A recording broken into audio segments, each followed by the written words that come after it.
In sports, you can't expect to win a championship unless you become capable of delivering a championship performance. In baseball, you can't expect to be able to hit 300 unless you put in the work, you grind, and you become the type of player that's capable of hitting 300.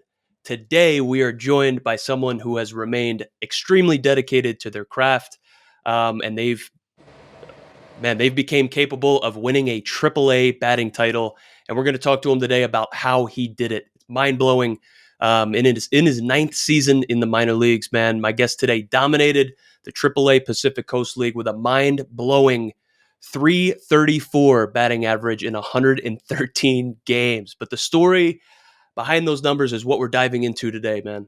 It's an absolute pleasure. It's an absolute honor to welcome to the show today an ex-Mariner teammate of mine coming up in the minor leagues, Bryson Brigman. Bryce, what's going on, brother? Man, thank you. I appreciate it. That's a great intro right there, man. And at the end of the day, just a grinder like you, brother. Just down the road. Just glad to be here. Glad to still be kicking, and it's great to see you. I appreciate you having me on, and let's talk a little shop. I love that, man. I appreciate your time. Appreciate you being here. So, man, I'd love to talk to you about the success that you had this year. We were talking a little bit before we jumped on air. Kids nowadays, man, a lot of times they'll be hit with some adversity, hit with some failure early, and they won't be able to bounce back from it. I'd love to get into your story a little bit, how you came up. You weren't necessarily given every single opportunity to thrive. You had to take it, man. You had to earn it. And then ask you some questions about your approach, how you were able to be consistent in hopes of blessing the next generation of dudes that want to be just like you. Hopefully, be able to give them the secret sauce, dude. Is that cool? No doubt. Let's do it. I love that, man. So before we even get into it, dude, congrats on winning this AAA batting title. It's absolutely incredible. The 300 is pinnacle. Whatever league you're in, if you're able to hit 300, you're a legit hitter, in my opinion. The higher you go up, the harder it is, the nastier the pitchers get. Man, when you're thinking about this accomplishment, what comes to mind when you hear it? So you are the AAA batting champion, dude. What's in your mind right now when you hear that? First thing that comes to mind is, hey, maybe I bought myself another year, which is great. It's one of those things where you work hard. Everybody works hard, right? You go home in the off season and you make your tweaks, and you try to come back better. And for me, it was just one of those years where I was able to kind of just sustain that hot streak, if you will. I had a couple peaks and valleys, especially in the beginning. It was a little bit tough, but it was just a testament to sticking to what I was doing. I was working on a couple things that we could get into down the line, I guess. But we're working on a couple things that I was basically trying to give myself a little bit more time in order to put more balls in play, make better decisions. And that's something I've actively been working on since I was actually with the Dodgers last year in OKC. And I feel like this year I really got to that point where I could consistently do it day in and day out. And that gave me an opportunity. So my main thing was, I mean, it's kind of taboo and this and that, but I've been really studying like the teacher man stuff. And I don't agree with the dumping of the barrel back here, but everything else that he talks about when it comes to kind of coiling around that rear leg. I mean, for me, the one thing that sticks out is firing. Like when you launch, I'm trying to fire from a coiled rear leg. And if I can just snap it from right there, man, I just felt I had a lot more adjustability. I felt I was able to see pitches and make better pitch decisions. I was quick. It wasn't like I was, dropping bombs all over the place in BP. But when it came to game time, I was just quick and I could make those adjustments. So that is the one thing truly that I was working on day in, day out, just trying to get one-legged and see how well I could kind of hang back there. And I don't know, man, it just kind of worked for me.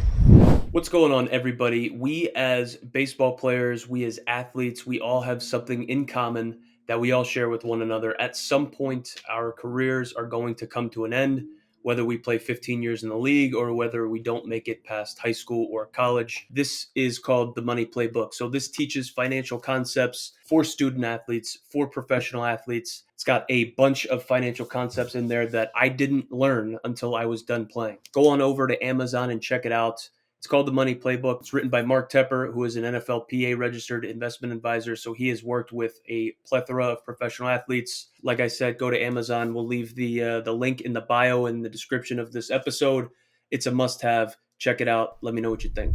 So when you were with OKC, this kind of became a thing for you where you started becoming conscious of it, decided, man, if I can consistently get to this good coiled position, is that like around the back hip? Is that what you're talking about? Like Yeah, utilizing your hip? Like, on and around that back okay, hip. So like this is your two hips. I Like I'm love trying to that. be coiled and then boom, like there. So instead Yep. of kind of like a okay, let me try to get to the middle and then like hit into the front side. It was more like I'm back here already. It's almost like an Aaron Judge, but like from a little guy contact, type of approach, right? So almost like a Luis Ariz, but trying to do the same thing that Judge is doing, and yeah, man, it just kind of blended together. And I got to give a lot of credit to the Dodgers, man. They brought me in, and they were showing me just different things with my swing path. They're like, man, you're super steep to the ball. We want to get you kind of back here and get you planed out and up and through. And that kind of started the whole, okay, maybe I need to rework this whole swing I've been doing my whole career, right? And from that point on, I've kind of been slowly working it in.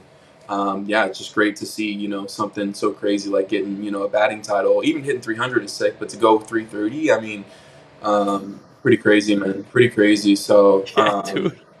yeah, bro, it was just really cool, kind of like a validating feeling to work on something for so long and really make a change, truly, and then for it to work out. It's pretty cool feeling, man. So, yeah, just Dude, I stoked, and bet. yeah, I yeah, just bet, want to man. keep working You on it, earned that shit. It's incredible, bro. It's that's incredible. So you were thinking about utilizing and getting into a good back position with the leg, something that you could fire from, be consistent with. So that's kind of like a mechanical thing that you were thinking about or working with pregame and BP. Is that like how you would set up? Was it your stance that affected that, or was it the way you loaded? Like, walk me through that, dude. So yeah, I mean, I don't know what clips you'll be able to throw in or this and that, but there is, you can see when I load, I kind of preset. I'm not really someone who can find that coil on the fly, like as I'm moving. So I had to preset that coil. So you'll see me kind of like turn in a little bit. And then from there, I kind of know I'm ready. So at that point, I just kind of tap my foot just to feel it. And then I'm already ready. So I'm just hanging and then I'm just like snapping. So I'm almost just waiting for the ball to come in. So by the time he releases it, I want to be waiting, right? So it's like all my moves are done, everything's good. Now all I have to do is make a decision and release it. And so that was my main thing, day in day out. It was simple work, man. It wasn't a whole lot to it. I wasn't taking a million swings or anything like that, but it was just very intentional on I'm firing from this back hip and behind it, right? Making sure my path was nice behind me and behind that leg, and then just let that leg drive you through. Let that leg be the engine, and just go compete, man. Let your hands do what Oh, they're gonna do, and yeah, your hand eye takes over, and man, you put the ball in play, especially in a league like the PCL, bro. Like good things are gonna happen, and so that was my mantra day in day out, man. I wasn't trying to drop any tanks, man. Just hey, let's just hit the ball right back up the middle. Obviously you have your little hey, this pitcher's throwing this pitcher's throwing that. Let's scoot up a little bit, things like that. But from the mechanical standpoint, man, it was all just making sure I was ready at release. When that ball comes out, I'm ready to just let it go. And the better dude. I was at doing that, the better I did. That's amazing. So Yeah, it's you're taking a not necessarily an advanced concept, getting in the back hip and loading the right way. It can be an advanced concept. It was for me, but yeah, you're taking an advanced concept, you're simplifying it, and you're repeating it and being able to be 100% ready to fire, just see ball, hit ball. yeah, yeah. I mean, Oh, because everybody always says, hey, stay back. But it's how do you stay back? That's the main key, right? Is what mechanical movements are you making that allow you to stay back while you're moving forward?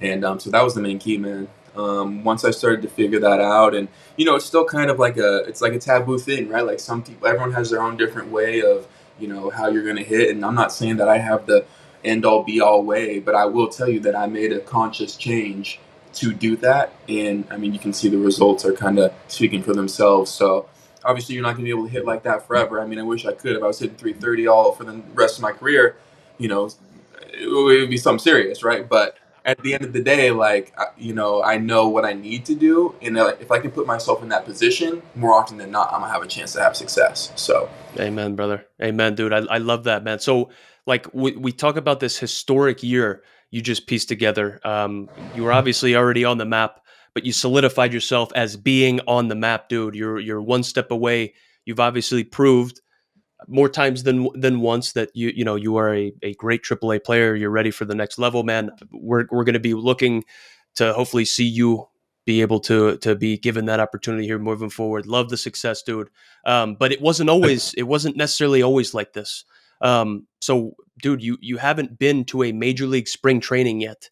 So you're winning a AAA batting title, and you haven't been to a major league spring training yet. You just completed your ninth season in baseball, right? 2020 was a weird like COVID year, but you just completed your ninth season. Haven't been to a major league spring training. You've been grinding through the minor leagues, and here you are, like just showing out at the biggest stage, bro. Like how were you able to remain consistent? How were you able to have this mindset of like, man, I'm an underdog. I'm kind of like behind the eight ball. I'm swimming upstream. You started the year at Double A, right? Dude, how were you able to overcome all this stuff and then remain consistent?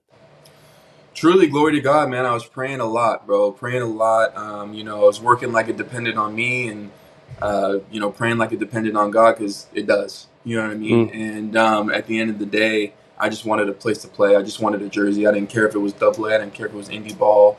I was gonna go play indie ball if nobody from affiliated had come and said anything. I just wanted to keep playing because I knew I had this new thing I was working on, right? And I was like, man, if I could just get this right, if I could just get some reps, I really think it can be something special, man. So truly, like I said, just praying about it, man, and hoping for a great opportunity to come. And I think March 16th, with about 3 weeks left of spring training, 2.5 weeks of spring training left, got the call and headed down to Arizona to try and see if I can make a team. And like you said, ended up starting up in Double A, did a little bounce back and forth, and but yeah, it's been basically all the year in Triple A, and what more can you ask for, bro? And then anything else on top of that, with the batting title and just doing well. Our team got to playoffs too, which is, anytime you get to yes. spray some champagne, and, in minor leagues is special, right? So, yeah, bro, it was just a great year and just a blessing for real.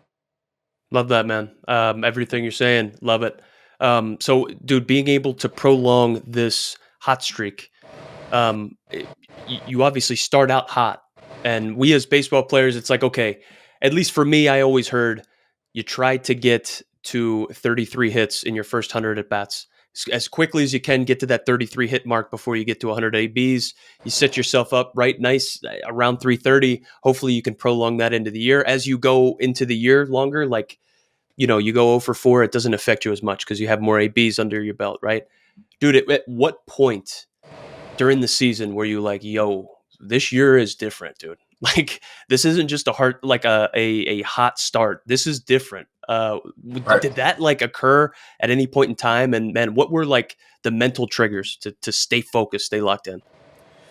Yeah, so I would say it did. And like you said, you want to get to that hot start, right? Like a lot of where prospects move and who goes to the big leagues comes within that first half, right? Who does it in that first half, and that's where the movement comes. So I actually struggled the first start. I did okay, and I played literally one game in Double A, went 1 for 3. So hey, 333 right there. Let's go. Nice. Five. Then went up to trips, and just struggled, man. I was coming off the bench, right, playing once, twice a week, trying to figure it out. All the excuses, right? All this and that. And then I just kind of, it started to click for me. I had a dinner with my parents, and we're like, man, just go back to that old little toe tap you were doing before, and let's just see, like, right. And because that's what I was doing in OKC. I was trying to, hey, let's just toe tap it, and and I don't know if that one trigger got me going or what it was, but it got me back into that compete mode, man. And I just took off. And I think right around just after the All-Star break, I want to say a month after. So, July, kind of August. Yeah, probably early July. I was, starting to kind of, teeter down a little bit, struggle a little bit. And I was like, man, like, I was absolutely raking. I was already hitting I think it was like 340 at the time or something. I dipped all the way down to, I think it was like I want to say it was like almost a 290 or something like that. Ooh, so you 280. had to come back. Yes, bro. And I was like, you know what? Like, I was talking with my girlfriend and everything. I'm like, man, every year I get out here and I'm banging it. I'm doing the pity party, right? Oh, hey, man, it just something happens to me. It never quite comes through, right? And then, I was just, you know what? Like, let's just go out there and keep playing, man. And that's really all you can do, bro. And honestly, sometimes it takes that little squib knock, that bunt for a hit, that little blooper that falls in. All of a sudden, I just started hitting, bro. And then I had a couple multi-hit games in a row, and I just took off, man. August, I I think I ended up winning like organizational player of the month for August. So that really kind of let me sail out into the sunset. But Yeah. yeah, man, I went off, hit like 400 in August, and just banging it, and just brought it all back, man. So I can't really put like one specific thing to it, but there was that kind of like up and down where I was like, even in a great season where you win a batting title, like you still have to kind of snap yourself out of that pity party and that woe is me, and just get back to grinding every day, man, and just day in day out, forget about the result, set up your trap, set up your coil, man, and just see what you get. And yeah, I mean, it worked out for me, man. Dude, that's insanely powerful stuff. That is insanely powerful stuff. Just what you were talking about with the toe tap and Yeah. being able to have the toe tap be the maybe even the trigger to get you into that position. I never toe tap before in my life, and in 2019, for whatever reason, Jared DeHart and Tim Laker and those guys, Carson Vitale, like those dudes were like, hey, let's try to implement a toe tap because we want to try to get into that back hip. Q, the hitting guy, but dude, so we tried this toe tap, and it's a weird, it doesn't feel right, and then I start banging in spring training, start hitting extra base hits, start hitting home runs. Like I hit a couple home runs that year, and it just made sense. I'm trying to get into this position like coiled around my back hip. The same type of stuff you're talking about, just different verbiage. I'm trying to load and coil and then be able to fire from that position. How am I able to consistently get there? If I had this leg kick or just like pick it up and put it down, dude, I would always like leak. I would sink forward, never be able to be back there, especially on off speed, especially when it's 2-0 and I'm trying to create and go get the ball. Like, can never stay back. Try this toe tap thing, exactly what, dude, pretty much exactly what you're talking about. And dude, it totally opened the doors for me. Making adjustments, dude, trying new stuff. Is that something that you tinker with in the season, or is that something that is like an off season project? And were you able to like tinker with stuff during the year, or was it kind of just like maintain and just keep going that way? So I would say during the year, in a normal situation, ideal situation, I wouldn't tinker, right? I would just kind of trust the work and just focus more on getting external, right? Like focusing on the pitcher and what the pitcher has and trying to beat him as opposed to thinking about what's internally going on, right? With like my legs or whatever. So during the season, I would definitely say get external, start competing, right? But in the off season, that's when you kind of do your tinkering. Even spring training, I'm okay with tinkering during then, right? But for me, because spring training was so kind of shortened for me, I Yeah, was actually still working on like I was going full bore. Like I was going full bore on trying to figure out that back hip and snapping it and all this stuff, right? And then they called me, and I was like, dude, I'm not quite ready. Like I've been working on this new swing deal, and I'm not quite ready, but I'm gonna go out and compete, right? So that's why there was that kind of that spring training slash like first couple weeks of the season where I was trying to tinker and figure it out, and then I was like, you know what, I'm going back to this toe tap. And like you said, man, I mean, that can really be a cue for people. Whatever gets you where you can hold that coil and then just let it go right all at once. That's what really matters. And some guys can naturally do it on the fly and get all big leg kick and Jackson Holiday and coil and do all that yeah, thing. But some of us who have been kind of knob to the ball guys, man, we got to just get on that toe tap and go from there, right? So, yeah, I don't know. I can't say it's a fix all for everybody, but man, you got to try that toe tap, bro. It's serious. But like you said, those are kind of like off-season tinkers, maybe spring training tinkers. And ideally, you would kind of want to just trust your work and go out there for the season and see where the chips fall. yeah, dude. Yes, so I remember I'm trying to utilize my leverage in my body. So I'm not a big guy. So if I'm 5'11" or 6 foot, or maybe even 6'1" in cleats, we'll go with, and I'm 175 pounds. Like, dude, in order for me to hit the ball out of the ballpark, I need to create. So I try to overswing all this stuff. I remember talking to Alvin Davis in spring training in 2019 before I went all in on that toe tap, and I'm like, dude, Alvin, dude, I am struggling and I need help. I need help. And he was just like, dude, you got to do what you got to do so that you can allow yourself to see the ball as early as possible. And so my head was always moving around, dude, with the like leg kick trying to generate. And so the leg kick was a way for me to get into my leg, but keep my head still and like stay level. It worked for me, man. You know what I mean? I love what you're saying, bro. Um, love that. Love seeing the leg kick work. Love seeing the underdogs prevail, dude. So the spring training was rushed. Spring training was rushed for you. started in AA, dude. So you've dealt with pressure and you've delivered, man. You've dealt with pressure, you delivered. It came down to your last AB, right? The batting title. I saw the Reno Aces post some about it. I actually saw Albert Almora, who was a friend of the podcast, was on before the start of spring training. Nice. Actually saw him posting about it. So that's how I learned about the batting title, dude. I saw that, Awesome. dude. It was amazing to see. Um, dude, everybody knew it, right? So like the pressure was on. Those guys came out of the dugout and were cheering you on because you Yes. won the batting title. So like you knew this going into the AB, man. Did it affect you at all? How were you able to like lock in and deliver? Walk me through that. Yeah, so I'd love to, man. So this is a crazy story. So on Friday, so Sunday was the last day. So on Friday, I had no idea that this was even a thing. And then the manager, Lolly, comes up and is like, hey, how much do you want to play today? And I was like, what do you mean? I was like, I don't know. Like, yeah, I want to play. And he's like, well, if we can figure out that you're qualified for the batting title, I'm going to shake your hand and you're not going to play, right? And I'm like, okay, cool. Like, let's do it. And then so they started calling MLB, da-da-da. You have to have 2.7 at-bats per game played for your team, technically, right? So they say 150 because it's 150 games. You have to have 2.7 at-bats per 150, but we only played 149 games because we Okay. had one canceled. But they wouldn't give us the 149. So if it was 149, I would have been good. But because it was 150, I had to get either 4 hits. And so in the next 11 plate appearances, so from Friday to Sunday, I had to get 11 plate appearances, right? And in those 11 plate appearances, I had to get 4 hits Oh, or 3 hits and 2 non-at-bats, so like a walk, a sacrifice, things like that, oh no. or 2 hits and 5 non-at-bats. And you Right? know this, so it's like the pressure's on, dude. Pressure's on Friday. And oh, by the way, I'm flying the next morning at 6 a.m. to my brother's wedding on Saturday. Damn. So you got all I'm the taking a little adversity. PTO for the first time in my career, and I'm heading over to my brother's wedding on Saturday. So on Friday, I'm trying to get 4 hits, right? I'm like, I want to get 4 hits, go to my brother's wedding. I'm chilling. I go over. And so, Of so I'm course. like, dang, man. Like, but I did have a walk, though. I had one Okay. walk. So I was like, okay, all right, we got something going. So then I go out, 6 a.m. flight, fly down to my brother's wedding. Beautiful wedding, bro. It was amazing. Like, best wedding I've ever been to. I My love that. youngest brother getting married, and it was crazy.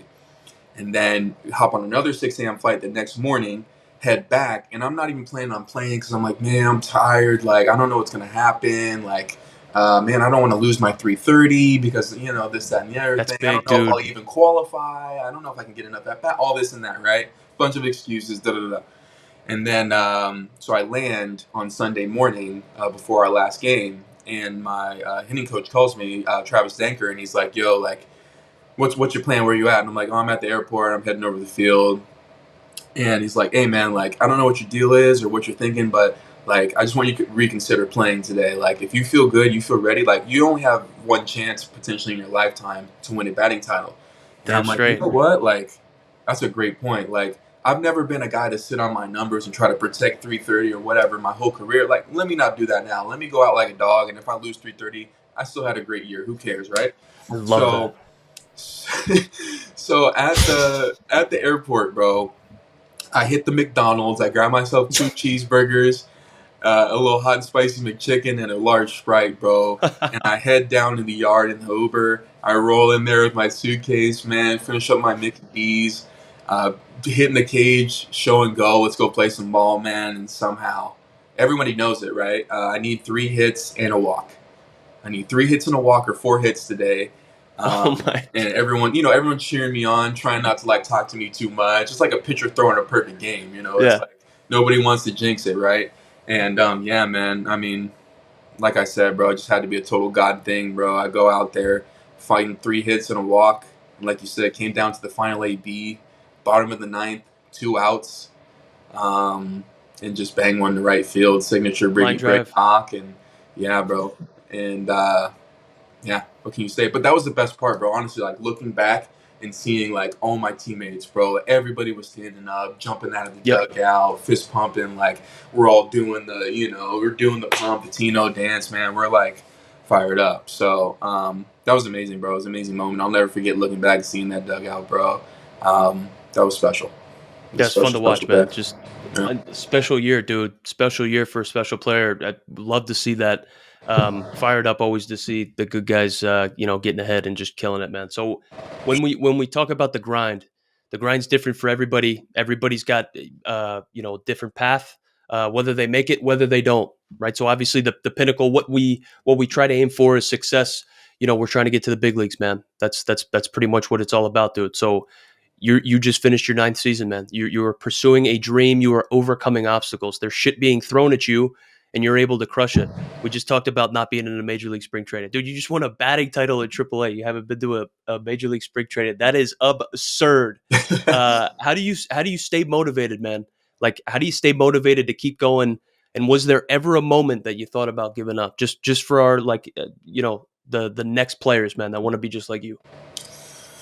Man, I don't know if there was like truly moments where I wanted to give up. I think there was more just moments of like a woe is me or like a self pity. Like, why is this guy going to big league? Why is this guy in the big league? So I've done, you know what I mean? All that type of like looking out at other people, worrying about this and that. And what I would say is, man, everyone's on their own timeline. Everyone's on their own journey, right?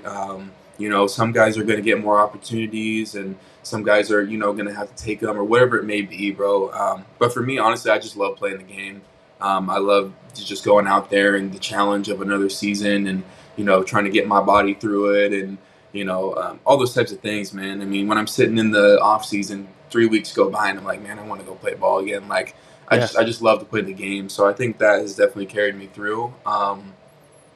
But yeah, man, it's almost like you come this far, you might as well keep kicking till the wheels fall off. 29 going to be 30 next year. It's like, dude, just see this thing through, man. There's no reason to quit now. But in my mind, honestly, in my eyes, I've already had a fantastic career. I can hang my hat on, going out there and being a good dude, being a good teammate. I've had great interactions with fans and been able to impact people's lives and just so many things, man, that like I'm so grateful for.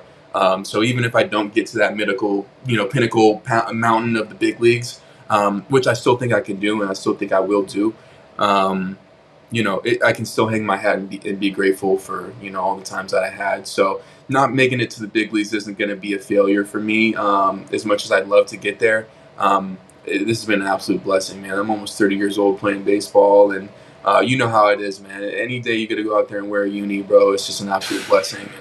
And yeah, I wouldn't trade it. So you're gonna have to take it away from me. So love that. we'll see. Yeah, dude. Every day like it's your last. You got to rip that jersey off my back, man. Now that I'm kind of on the other side of it, I see it, man. You're living the dream if you have a uniform on, man. I love to hear it. Love to see that the dream is alive, burning, dude, and it's as strong as ever now. Like coming off of an absolutely incredible year, dude. I know it's still early. Like we're in the playoffs, so you have no inclination of where you're going to be next year. When we talk about potentially going through the minor league free agent process again, maybe you get picked up, dude. Who knows? Like maybe somebody wants somebody that's capable of hitting 330, right? If I guess if it's about winning, that would make sense. But Right. we'll see what happens.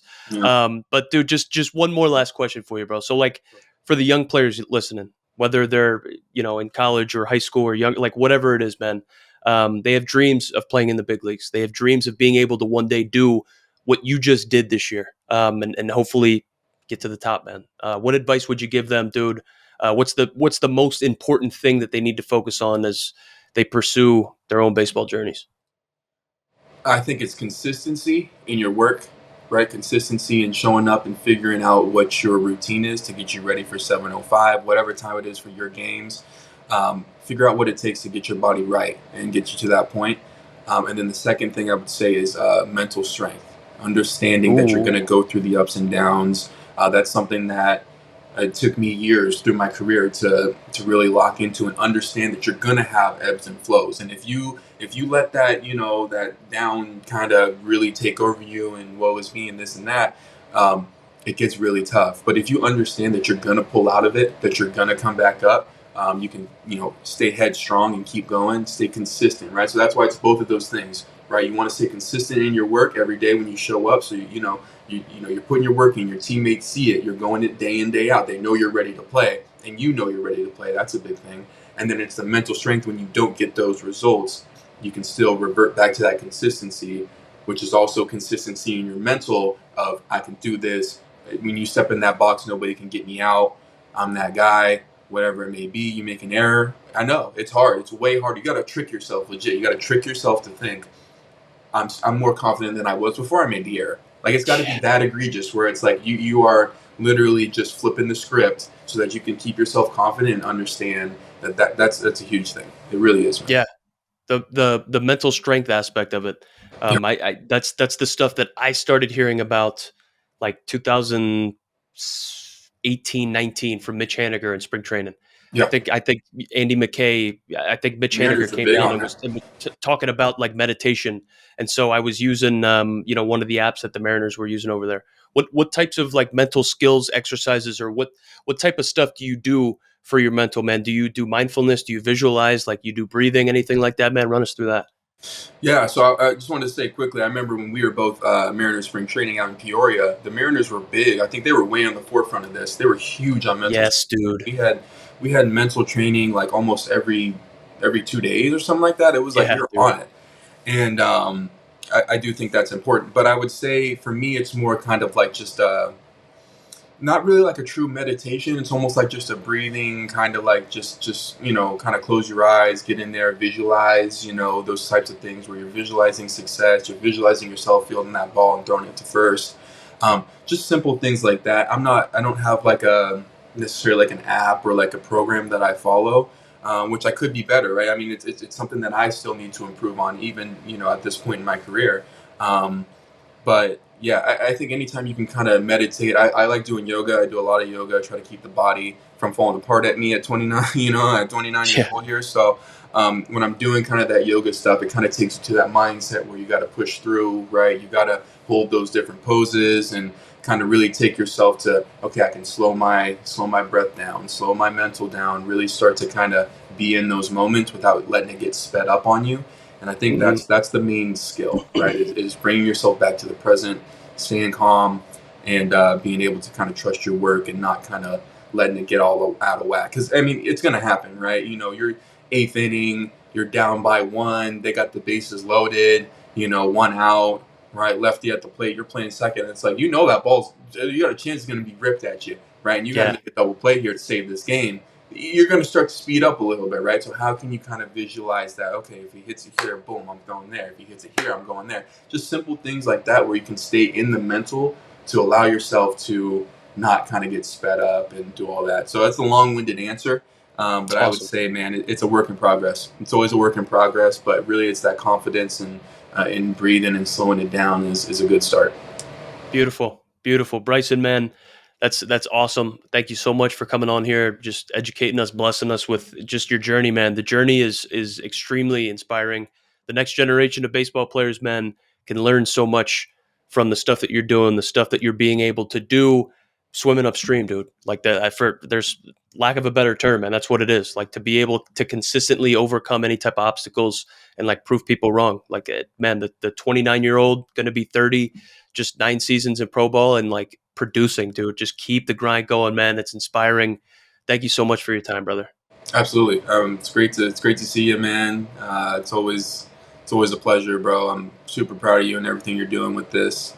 This is awesome. Anytime I can come on, I'd love to be a part of it. Just keep going, man. Thanks for having me on. This is awesome. Love that. Anytime, brother. Welcome back anytime. That is Bryson Brigman, everybody, the AAA batting champ for the Reno Aces this year. Bryson, looking forward to seeing the continued success. And thank you, everybody, for tuning in. We'll catch you again next time.